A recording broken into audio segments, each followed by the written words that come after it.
messieurs, n'oubliez pas que notre thème, le thème de la première édition de Viens rire avec Colisée est rire et peur.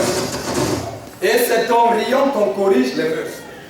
Voilà pourquoi je voudrais vous donner quelques petits conseils. Le premier, vous savez que nous sommes en saison sèche. Et qui dit saison sèche dit tout, rue, grippe. Vrai ou faux? Vous ne le sentez pas à travers ma voix? Très bien. Alors, si vous souffrez de la toux, vous toussez beaucoup, comme une bombe. Alors, comment faire? Comment, à quel moment, disons, tousser dans pareilles circonstances pour ne pas indisposer les autres? Eh bien, c'est simple. Bloquez votre toux, supportez un peu et attendez le moment des applaudissements.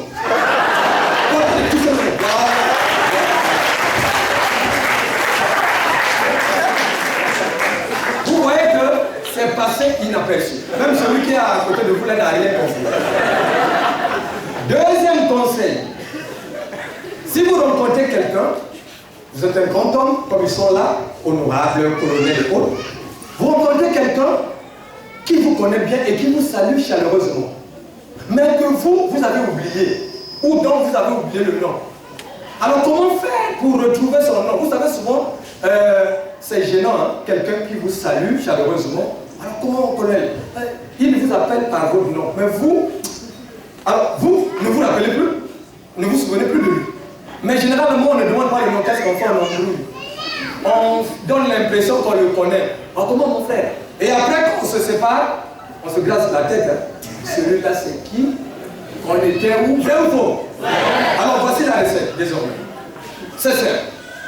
Prenez votre carnet de notes, carnet d'adresse, tendez-lui-le et demandez-lui de vous rappeler ses coordonnées. C'est sûr qu'il va écrire son nom, son prénom et son numéro de téléphone.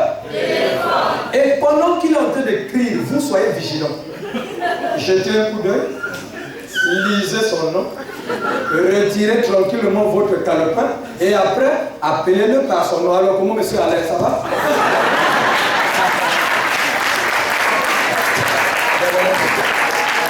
Il me comprendra. Après ces conseils, mesdames et messieurs, nous allons passer au constat. Pré-constat. Moi, j'ai constaté que le Congolais ne répond pas à la question qu'on lui pose. Il répond toujours par une justification. Madame, la table est prête, je peux manger. Ah, chérie, le gaz était fini. L'élève Ngasoula Jules. Monsieur, tu as fait ton devoir. Ah, monsieur, hier soir, le courant était parti chez moi. Deuxième constat, mes chers amis. Le Congolais n'attend pas qu'on lui dise entrez pour qu'il entre quelque part. Jamais.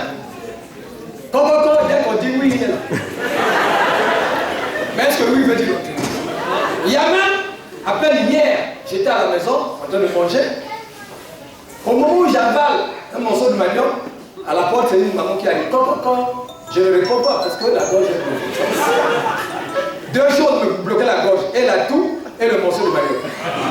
Quand je ne réponds pas. Au lieu de repartir ou bien d'insister, elle ouvre quand même le rideau.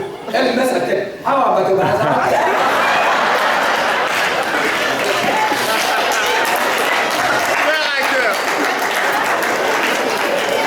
troisième constat.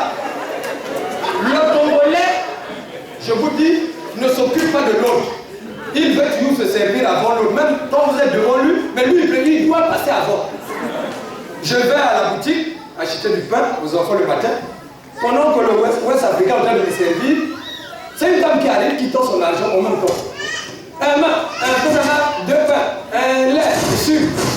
Le West Africain dit, mais madame, mais je sais pas, pardon. Ah, mais ça vous dit qu'elle a pressé. Non, parce que le monsieur n'est pas pressé. Quatrième constat. Moi, j'ai constaté que le Congolais est égoïste. Nous sommes à une veille mortuaire. Pendant que les gens sont debout, il y a un monsieur qui est assis sur 10 chaises. Il bloque 10 chaises et quand vous lui demandez, c'est occupé. Et quand vous vérifiez les occupants de ces chaises, ils sont dans les bars en train de boire. Non, vous n'avez jamais constaté ça?